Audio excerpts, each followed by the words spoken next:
नमस्कार दोस्तों, मैं गणिका सिंह स्वागत करती हूँ आप सभी का आपके अपने चैनल गणिका में। कैसे हैं आप सब, ये बताने के लिए हमेशा की तरह कमेंट बॉक्स में जय श्री हरि विष्णु जरूर लिखें।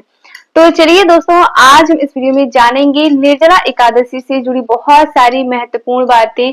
जैसा कि आप लोगों ने पूछा है कि दीदी मासिक धर्म में क्या हम निर्जला एकादशी का व्रत कर सकते हैं, कैसे हम व्रत करें, पहली बार क्या हम व्रत उठा सकते हैं, बाल हमें कब धोना है।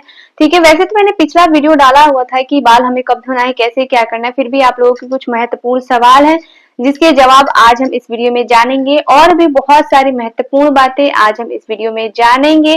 तो बने रहिए मेरे साथ मेरे चैनल पर।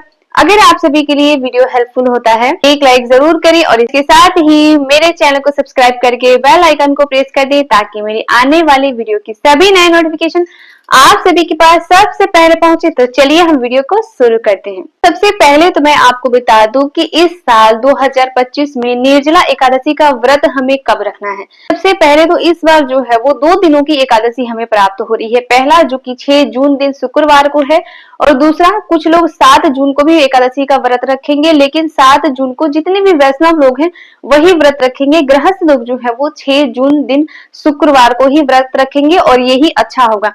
तो मैं यही बोलूंगी कि 6 जून को ही हम व्रत रखें, फिर भी अपनी अपनी इच्छा के अनुसार है, हम दोनों दिन भी व्रत रख सकते हैं। दूसरी चीज आप लोगों ने पूछा है कि दीदी हम बाल कैसे धोएं, गुरुवार का दिन है, 10वीं तिथि के दिन। जी बिल्कुल, मैंने पहले भी बताया हुआ है कि बाल हमें कैसे धोना है जो कि गुरुवार का दिन है। तो मैंने पिछले वीडियो में मैं आप सभी को बताया हुआ था कि बुधवार के दिन हमें अच्छे से बाल वगैरह धो के बालों में शैम्पू करके अच्छे से साफ और स्वच्छ हो जाना है। इसके बाद लहसुन प्याज का हमें त्याग कर देना है। मसूर की दाल, बैगन मूली इत्यादि खाकर एकादशी का व्रत नहीं रखा जाता। तो बुधवार के दिन से ही हमें इन सभी चीजों को छोड़ देना है। ठीक है, बाद हमें क्या करना है, गुरुवार के दिन हम जो है वो 5 जून को अच्छे से स्नान ध्यान करके, ठीक है, बालों में शैम्पू हमें नहीं करना है जो कि गुरुवार का दिन है, तो इसलिए अच्छे से हमें स्नान ध्यान करके अपने ऊपर गंगा जल का छिड़काव करते हुए 10वीं तिथि का हमें पालन करना है। ठीक है, इसी तरीके से हम अपनी सारी क्रिया जो है वो कर लेंगे। उसके बाद 6 जून को हमें एकादशी का व्रत रखना है। आप लोगों ने पूजा विधि पूछा है कि दीदी पूजा विधि क्या रहेगी। तो देखिए, पूजा विधि करके बताना थोड़ा अभी मेरे लिए मुश्किल है, तो मैं आपको अच्छे से समझा दे रही हूँ कि पूजा हमें कैसे करना है, बहुत ही सरल तरीके से। तो सबसे पहले तो एकादशी के दिन पे सबसे पहले तो हमें किसी भी पूजा पाठ में सूर्य उदय से पूर्व उठ जाना है। ठीक है, इसके बाद हम अच्छे से स्नान ध्यान करके, अगर नदी सरोवर है तो हम जा सकते हैं, नहीं है तो थोड़ा सा गंगा जल मिश्रित जल से हमें स्नान कर लेना है या हल्दी के जल से हम स्नान कर सकते हैं। इसके पश्चात हमें अपने पूरे घर को अच्छे से साफ और स्वच्छ करके उसके बाद गंगा जल का या हल्दी के जल का छिड़काव करते हुए हमें इस दिन पीले रंग का वस्त्र धारण करना है। ठीक है, पूजा के लिए आप लोगों ने पूछा है, तो देखिए अलग से अगर हम चाहें तो चौकी लगाकर भी पूजा कर सकते हैं, नहीं तो जहां हमारा मंदिर घर है वहीं पर हम पूजा कर सकते हैं। अगर हमें अलग से चौकी नहीं लगाना तो पूजा में निर्जला एकादशी में मिट्टी का कलश विशेष महत्व होता है। अगर मिल जाता है तो हमें मिट्टी का कलश रखना चाहिए, ना मिल पाए तो कोई बात नहीं, सरल विधि से भी हम पूजा पाठ कर सकते हैं।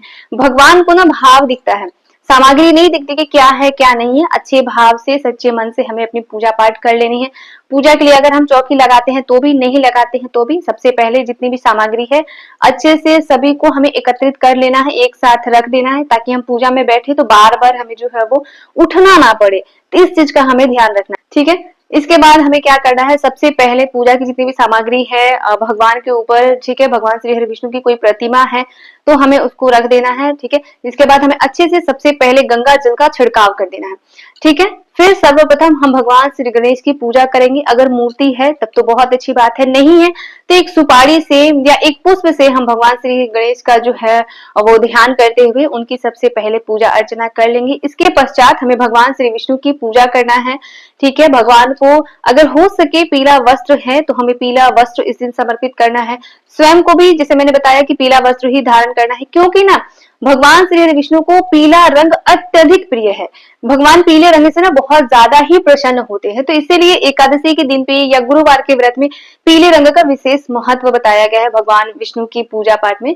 तो पीला रंग अगर हो सके तो पीले रंग का वस्त्र हमें धारण करना है। भगवान को भी पीले रंग का वस्त्र ही हमें जो है वो अर्पित करनी है। और अगर पीला वस्त्र ना मिल पाए तो एक जनेऊ हमें जरूर चढ़ाना है भगवान को, भगवान श्री गणेश को भी चढ़ा देना है। इसके पश्चात हमें घी का एक दीपक जलाना है, हो सके तो घी के दीपक में एक चुटकी हल्दी भी हमें जरूर इसमें ढाल देनी है। ठीक है, इसके पश्चात अगर हम कलश रखते हैं तो हमें सबसे पहले तो कलश रख लेना। कलश की पूजा करते हैं, भगवान की पूजा करेंगे तो आम पल्लू लगाकर अच्छे से हमें जो है वो कलश की पूजा कर लेनी है। और पूजा प्रारंभ करने से पहले हमें अपने हाथ में गंगा जल या शुद्ध जल और थोड़े से दूर्वा घास पुष्प लेकर हमें संकल्प जरूर करना चाहिए। अगर हम 12 या 24 एकादशी का व्रत करने जा रहे हैं, पहली बार उठा रहे हैं तब भी, और अगर हम सिर्फ निर्जला एकादशी का व्रत करने जा रहे हैं तब भी संकल्प हमें जरूर करना है। ठीक है, तो सबसे पहले तो हमें संकल्प कर लेना है, हाथ में थोड़ा सा जल पुष्प ठीक है लेकर और दूर्वा घास लेकर जो है वो दुर्वा लेकर हमें संकल्प जरूर से कर लेना है। इसके पश्चात हमें अपनी पूजा पाठ जो है वो प्रारंभ करनी है। पुष्प है हमें चढ़ा देना है, जितने भी फल प्रसाद है भोग है वो सभी प्रेम भाव से हमें भगवान को अर्पित कर देना है। एक चीज मैं और बताते चलूं कि जब भी हम भोग भगवान को लगाते हैं ना, तो भगवान श्री गणेश की भोग हमें अलग से लगाना चाहिए, क्योंकि भगवान श्री गणेश को तुलसी पत्र नहीं चढ़ता है। ठीक है, और भगवान श्री हरि विष्णु की पूजा में अगर हम तुलसी पत्र ना चढ़ाएं तो भोग हमारा अधूरा माना जाता है। तो इसीलिए तुलसी पत्र हमें जरूर चढ़ाना है भगवान के भोग में।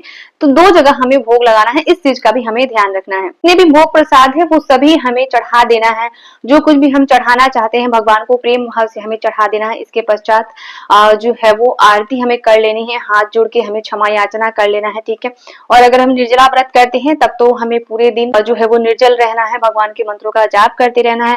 और हम अगर संकल्प लेते हैं कि हमें नहीं जल फल पे रहना है तो हम वैसे भी रह सकते हैं, दोनों ही क्रिया अच्छी है। ठीक है, सेहत से ज्यादा कुछ भी बड़ा नहीं होता, भगवान भी देखते हैं। ठीक है, अपने सेहत को ध्यान में रखते हुए हमें व्रत धारण करना है, इस चीज का भी हमें ध्यान रखना है। संध्या के समय भी हमें पूजा करना है। अगर हम चौकी लगाते हैं तो हमें उसी दिन चौकी नहीं हटाना है, उसके दूसरे दिन हमें चौकी को हटाना होता है, तो इस चीज का भी हमें ध्यान रखना है। ठीक है, दूसरी चीज क्या है कि आप लोगों ने पूछा है कि दीदी क्या मासिक धर्म में हम पूजा कैसे करें, व्रत उठा सकते हैं?